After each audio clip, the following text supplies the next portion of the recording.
जय श्री हरि विष्णु। दोस्तों, इस साल देवउठनी एकादशी की तिथि को लेकर बहुत ही कंफ्यूजन है, तो आइए इस बात की जानकारी आपको देते हैं। हमारे हिंदू धर्म में एकादशी हमेशा ही पवित्र और पूजनीय मानी जाती है।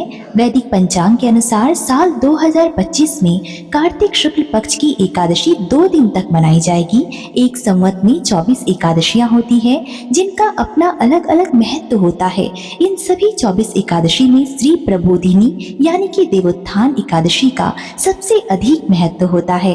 एकादशी का व्रत करने से जीवन में चल रही सभी समस्याएं खत्म हो जाती हैं और भगवान विष्णु और माता लक्ष्मी की कृपा सदैव बनी रहती है और रुके हुए सभी कार्य पूर्ण हो जाते हैं। जीवन भर सफलता प्राप्त होती है। देवउठनी एकादशी के व्रत को करने से मोक्ष की प्राप्ति होती है।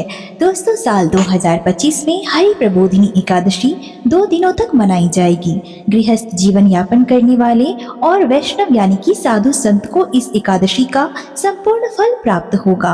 कार्तिक शुक्ल पक्ष की एकादशी तिथि 1 नवंबर से शुरू होगी, जो 2 नवंबर तक रहेगी। 1 नवंबर को गृहस्थ में रहने वाले साधकों की ओर से एकादशी का व्रत करने पर इनका पूर्ण फल प्राप्त होगा और जीवन भर कार्यों में बाधा समस्याएं नहीं आएंगी। 2 नवंबर को वैष्णव संप्रदाय यानी कि साधु संतों की ओर से यह व्रत किया जाएगा।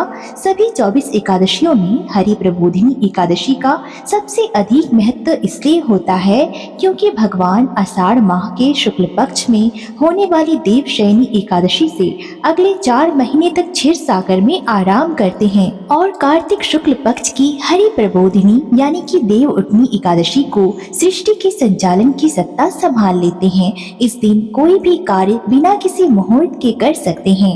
वैदिक पंचांग के अनुसार एकादशी तिथि का समय 1 नवंबर की सुबह 9:12 पर आरंभ होगा, जो कि 2 नवंबर की सुबह 7:32 तक रहेगा।